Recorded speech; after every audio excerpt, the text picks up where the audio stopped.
Hello and welcome to another episode of the Winning With Shopify podcast with me, your host Nick Truman. It's great to have you guys tuning in, and if you're listening to this and hear some really weird noises, we are currently at SubSummit in Kansas City. Byron and myself have flown out. Byron's just behind the camera at the moment, and they're setting up today. The conference starts tomorrow, so by the time you're watching this, the conference is either about to start or has just started.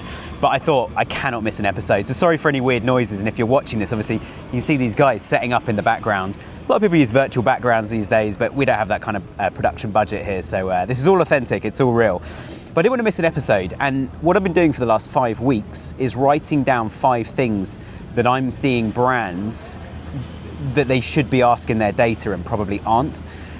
And each of these has come from 5 different clients I've been looking at across the work we've been doing with our agency. So I didn't want to miss that. And stay tuned for the end, because I think the first question you guys are going to have is, how big does my business need to be? How many transactions do I need? How many customers do I need? Where these questions actually start to make sense and become relevant. So the first thing is order profitability. So many brands, they just look at total money in, total money out, and they don't look at how much profit has actually been made on each order, and that's net and gross. So net profit being, okay, these products have cost us $50, the order was $150, we've made $100 profit. Gross being how much it cost us to run the business, what was the marketing budget, did they come through a paid channel? And so I think one of the biggest things that brands fail to look at is looking at this data to actually segment orders and see orders that these are like the over $100 profitability orders, these are the 50 to 100, and these are the sub 50. And quite quickly you can say, actually we're spending money on advertising, we're targeting customers, we're spending time and energy emailing customers, but actually the orders, even just on net profitability, just that cost of product versus actual order amounts, that net profitability, brands are not making those segmentations, therefore wasting time, wasting energy, wasting marketing budget, possibly making a loss on a lot of those orders. It doesn't mean you shouldn't go and get those orders, it's all revenue at the end of the day, but one of the biggest things we need to be doing is targeting those VIP customers, and those smaller, less profitable orders, or those orders that make a loss, you might be able to make a business or behavioural change to put it into profits. The first one, massive one, and probably the biggest, is order profitability. Maybe it's not the biggest actually. The second one is customer profitability. So many businesses, and I've spoken about lifetime value and repeat orders and getting further orders from existing customers. I talk about it a lot on the show. And when you look at customer profitability, some of your customers that have spent thousands of dollars over the last 5-10 years with you might not actually be profitable at all. And that's my point, is looking at just the revenue, not the profitability. That is a massive, massive problem for brands. And one of the biggest issues we see, which we'll come on to in a minute, and it kind of reflects to a few of these points, is around return on ad spend and how much return you're trying to make from ad spend. The problem being is one product makes you $50 profit, the next one makes you $200 profit. And obviously you do get that reflected in ROAS, return on ad spend, or ROI. One of the things you don't get on that though is the same two orders that look the same or have the same value, so $50 each. You won't actually find the same profitability on each order. One might be $5 profitability, one might be $25. And the point being is you're targeting those two the same. So we'll come on to items in a minute, but that customer profitability flows from that actually some of your customers might not be profitable even though they have a high revenue. We tend to find that the customers that spend the most with a lot of brands, they're actually ones that come back during sales seasons. So during Black Friday, Mother's Day, Father's Day, Easter campaigns, Thanksgiving, Labor Day, there's loads of different times that people will offer discounts through their store. And if there's a whole segmentation of customers that only buy at those times, they're only buying when you've already slashed the price by 25%. So you've slashed your net profit on that item by 25%, and that's the item they're buying. That is a problem. And that means you may actually be selling loads of items and not making profit, and that's a problem. This is about working smarter, not harder. Within that customer profitability, I'd highly recommend looking at the volumes of orders per customer per year, profitability per customer, which is the lifetime profitability. So it's how much profit we've made. You probably will only be able to look at that net, not gross. But even then, we've sold all these products, and if you've got the cost of goods in Shopify as a metric, so that's how much, say this baseball cap, is how much this baseball cap costs for us to buy and put it on the shelf in the first place. So that's super, super important. The long-term return on ad spend needs to be a target as well. You might actually be able to find that looking at the lifetime value of customers, where your Google ads and Meta ads might be running at 3-to-1, 4-to-1 ROI, or 8-to-1 ROI, whatever your business model says has to be the minimum, you might find that actually instead of 8-to-1 ROI, you could be running at 4-to-1 ROI because you know you're going to get the lifetime value later, which means you can scale faster, which is super, super exciting. And you can scale faster. You could even take a loan from a bank or something to scale faster, knowing we get 4.5 orders per customer on average. And at the moment, our ROAS targets are only based on the first order. So we could exclude customers, existing customers, from our marketing in Google Ads and in Meta Ads. So we're not targeting those guys with ads again once they've bought. It's only email, WhatsApp if you're in the UK, SMS, that sort of thing, to get those second orders. So that customer profitability, again, super, super important. So we've looked at order profitability, we looked at customer profitability, and the next one, you guessed it, is another profitability one. It's the last of the profitabilities, but it's item profitability. And I've spoken about this already with the orders, with the customers, and that net profitability per item. But again, this then means that your ROAS targets on Google shouldn't be a blanket. You shouldn't say that it's 4-to-1, 5-to-1, 8-to-1, whatever that ROAS itself is a percentage, so 400% or ROI, $4 for every one that we spend. But actually, when you look at the item profitability on this, you should be splitting campaigns in Google and in Meta, because it's at campaign level you set that ROAS target. So if you split the campaigns by the ROAS targets, this campaign here needs to get 2-to-1 because we've got fantastic lifetime value. We've got an 80% margin on those products. So we can spend up to 50% of the retail price. We make a 30% margin after taking into account the product and the advertising cost. It's a smarter way of running stuff. As soon as we get this data from clients, we're like, oh my gosh, we've been trying to target all these big furniture items because they're more expensive. And this particular example came from that kind of client. They sell lots of lighting, they sell furniture, they sell outdoor furniture, and then they sell candles. They make hardly any margin on candles. They make a little bit on lighting, and then they make loads of margin on furniture. And so we target furniture more now, and we've split the campaigns so that the ROAS targets reflect that higher item price, that higher profitability for a single sale. Because if you put them all together, you're literally considering the same cost to acquire a customer, or the same ROI, not cost to acquire, but the same ROI. You're targeting the same ROI for selling a small lamp as you are from selling an entire outdoor furniture set for thousands of dollars. It doesn't make sense. One has a higher percentages margin and the other one has lower. You should treat them like that within Google Ads. Into some more niche ones then. So the last two, you might not be expecting these. The number 4 is the landing page versus item purchased. So one of the things we find in Google Shopping is people click on a picture of the item. It's got the picture, the title, the price, maybe the reviews, delivery info, returns info. All of that's displayed on Google, and they see that bit without you paying. You only pay when they click through to the website.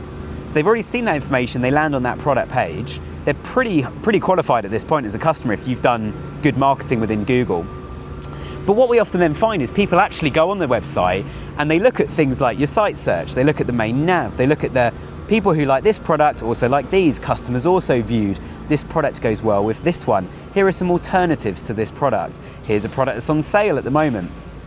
And it's not a problem, but the challenge then for you guys as marketeers is you look at your data from Google Shopping, from Meta Ads, and you say, well actually, advertising these outdoor furniture sets is a good example of these baseball caps. Advertising those makes us loads of money, but no one's actually buying the baseball cap, or very few people buy the baseball cap. They land on that product and go, it's an $80 baseball cap. This one wasn't. I got a really good deal on this yesterday in the States. But they landed on that baseball cap and then they went and bought a different product. That gives you a decision that you need to make on your website. Do we want to stop distracting people away from this more expensive item you've clicked on?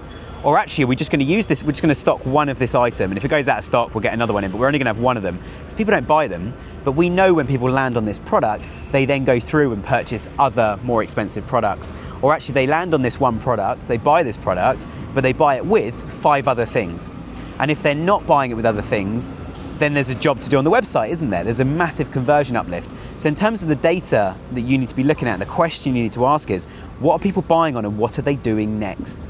And that should define what you do with your web design, your page layouts, your user experience, what you push, what you don't, what you stock, what you don't stock, and therefore the user journey you want to try and trigger off the back of them landing on that product.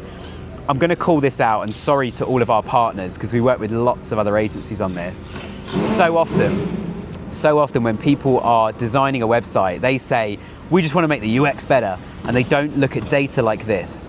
Data like this defines what you should and shouldn't be trying to do with that page. So super important to look at this data, ask the question of what journey do we want to give that makes us the most profit?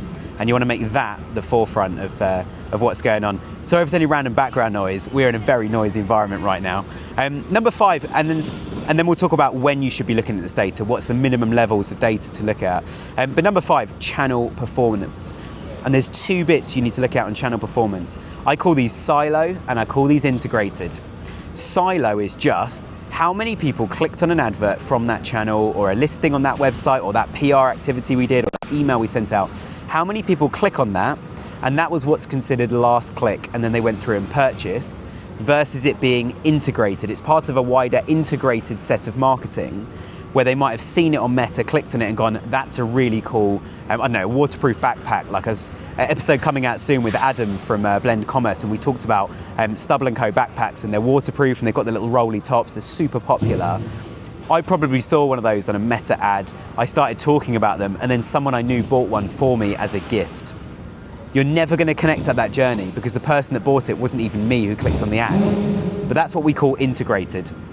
And you've got to do some very extensive testing to really double down on how important was the Meta ad to that item being purchased. Would they still have bought that item? Would they still have bought that item from the same retailer for me as a gift? And so you see the challenge that comes in. And there are ways to go around that. So the question you need to ask your data is, do people just click and buy? Is it something you would buy really quickly? Or actually, do people need to do some research, be sold on this item, find out more about it before they purchase? If the latter, then your marketing probably needs to get an email address or get them hooked into something on that first journey. Give them a reason to sign up. And it might not be a 10% or 15% off your first order if you use it in the first, within the next 7 days. That kind of, it might be something much better than that, saying, why don't you receive 7 emails about what the best backpacks are, or, what backpacks last the longest, or if you're buying this backpack because you're into hiking and the outdoors, why not sign up to our newsletter? Every week we release a new blog post about someone who's done an amazing challenge. They might have climbed Everest, they might have gone through the Rockies, and survived with no food. They hunted and gathered all of their food. Really cool stories. So if you can hook someone in, now you don't need to pay for those marketing channels, and you lose that risk or lower that risk of them buying elsewhere. And so again, it totally changes the marketing, where the moment it might just be, here's the item you're looking for, it's $500, click to add to basket. It's too much of a commitment on that first journey. So actually on that first journey, offer something else. So I think the point there on number 5 is stop wasting money on bad channels and double down on the channels that drive revenue, but they might not be obvious. So the question you need to ask is, what channels are important to us, which ones are wasting money, or which ones are we using but using wrong? We've not fully understood where they fit in the journey. So those are my 5 points. So order profitability. So you need to ask questions about what orders are the most profitable. You need to ask questions about what customers are the most profitable. You need to ask questions about what items are the most profitable.